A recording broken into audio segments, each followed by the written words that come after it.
ఈ ఇంట్లోకి వచ్చిన వాళ్ళు మూడో రాత్రి బ్రతకలేదు. రాహుల్ ఒక పాత ఇంటిని చాలా తక్కువ ధరకు కొనుగోలు చేశాడు.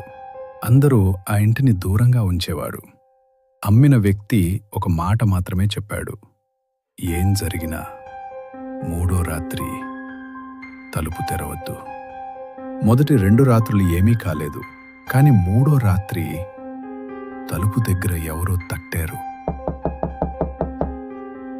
రాహుల్ భయపడ్డాడు. కాని ఆగలేదు. తలుపు కింద నుంచి ఎవరో నీడ కనిపించింది. అది మనిషిలాగా లేదు. చేతులు చాలా పొడవుగా ఉన్నాయి. అప్పుడు ఒక స్వరం వినిపించింది. రాహుల్, తలుపు తెరువు. రాహుల్ షాక్ అయ్యాడు. ఎందుకంటే అది బయట ఉన్నది అతనేలాగా మాట్లాడుతోంది. తలుపు కింద నుంచి రక్తంలాగా ఏదో లోపలికి వస్తోంది. అతను భయంతో వెనక్కి తిరిగాడు. కాని అతని వెనుక ఇంకొక రాహుల్ నిలబడి ఉన్నాడు. కళ్ళు నల్లగా, నవ్వు భయంకరంగా. అది నెమ్మదిగా చెప్పింది, నువ్వు తలుపు తెరవలేదు, కాని నేను లోపలికే వచ్చాను.